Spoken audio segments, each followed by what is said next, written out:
रे भटली कुसनपुरी गाँवर 25 वर्षीय लिली मेहर हाथ में फोटोचित्र को जीवंत रूप दियंती लिली व्यवहार करती नहीं पेंसिल किंबा रंग तुली महापुरुष और राजनेता फोटो बेस नियारा।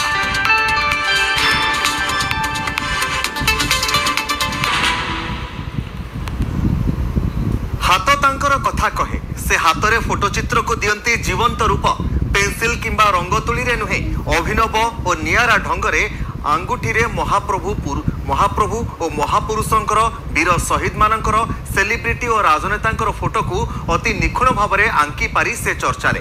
बरगढ़ जिला भटली ब्लॉक कुसनपुरी गाँवर 25 वर्षीय लिली मेहर एवं चर्चा रे। फिंगर पेंटिंग जरिया अर्थ उपार्जन करने सह प्रशंसार पात्र पलटिछंती लिली।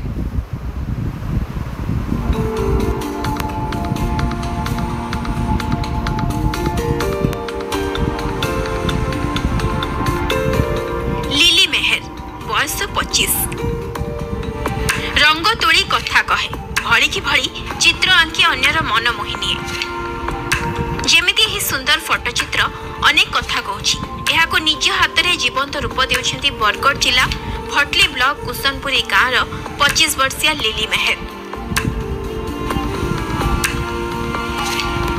संबलपुर गंगाधर मेहर विश्वविद्यालय एमए करबा परे से विलासपुर गुरु घासीदास विश्वविद्यालय बीडी करथिले। इच्छा थिला लिली पाठ पढ़ी चाकरी करिवे हेले कोरोना उजाड़ी देथिला छात्री लिली को सबुतक स्वप्न भांगी देथिला सबु किछि आशा और आकांक्षा।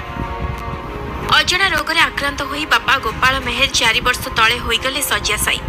एहा परे पाठ पढ़ा छाड़ी फोटो चित्र कारीगरी रे लागि पड़िले लिली। रंग तुली रे कि पेंसिल नुहे निज हाथ आंगुठी रे तैयारी करी चलिले सुंदर सुंदर फोटोचित्र। मते गोटे पेंटिंग बनाबार के 5 घंटा लगी जाएसी मुई पेंसिल रे कि तुली रे नहीं करे मोर पेंटिंग में फिंगर पेंटिंग करसी गोटे किछि यूनिक करसी भाबली आ करिछा मुई नेता मानकर भी बनैछा हमर याडर एमएलए मानकर भी बनैछा सेलिब्रिटी मानकर भी बनैछा तो स्वप्न तो बहुत अच्छे प्रधानमंत्री तक भी सेटा फोटो गिफ्ट देवार मन अच्छे। लिली मेहर हमर गाँव लिली मेहर बढ़िया बढ़िया चित्रकार काटुन निजे तापने निजे निजे बड़ बड़ आर्टिस्ट बेले बॉलीवुड रो हीरो मानकटा प्रधानमंत्री और बड़ बड़ लोकटा भी काटुचे क्रिकेटर मानकटा भी काटुचे बहुत आगे जीवार के चेष्टा करुचे लेकिन तार फैमिली रो प्रॉब्लम रही तार बापार किसी सहयोग नहीं मिल पारबा। एबे फिंगर पेंटिंग जगाउछि रोजगार आंगुठी रे महापुरुष सेलिब्रिटी राजनेतांकर जीवंत फोटोचित्र से करि परछंती।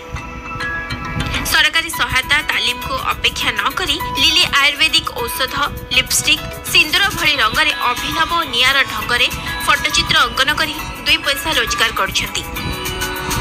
आ तांकर ही रोजगार पैसा शଯ୍याशायी बापांक चिकित्सा खर्च और मां को परिवार चलाइबार करुछि सहयोग।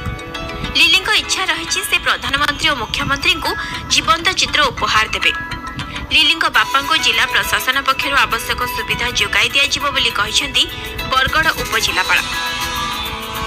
आर से ताऊ केनसी प्रकार सहयोग न मिली केबे आर केनसी प्रकार ट्रेनिंग न मिली गुटे तांकर गुटे भगवान गुटे दान कला बोले तांकर गुटे देई जन आर टिके यदि सहयोग मिलता किछि ताकू आ सरकारी सहयोग कि अभी किछि मिलता बेले बहुत किछि करि पारती आ न्याति बाबरे एटा डिस्ट्रिक्ट कल्चर अफसर को आमे अनुरोध करबा तांकर किंपरि भाबरे आगामी दिन उन्नति करा हेबो एवं तांको उच्च प्रशिक्षण सहित आर्थिक सहायता मध्य करा जाय परिबो से संबंध रे मु जिला सांस्कृतिक विभाग सहित कथावार्ता करिवे। निहाती भाव में सीडीएम को आम अनुरोध करवा सीडीएम को कहला स्वास्थ्यगत संबंध में सविशेष तदारक करेंगे तदारक कला जो सरकारी सुविधा सुजोग अच्छी प्रदान कर चर्चा रे चित्र कारीगर लिली मेहर तांकर हाथर जादूगरी जी थोड़े देख बारंबार इच्छा कर आउ थे देखा हेले सरकारी प्रोत्साहन सरकारी तालीम अभाव आज बणर मल्ली बणरे हजिबा बसला प्रतिभा एवं हजिबा बसला जो राज्य सरकार प्रोत्साहन दिखते और आर्थिक सहयोग जोगेदेले जादूगर हाथ तैयार जादूगर समग्र विश्व दरबार में प्रशंसित हो पार और बेस 2 पैसा रोजगार करें। बरगढ़ कुसनपुरी रंजन कुमार देवता न्यूज 18 ओडिया।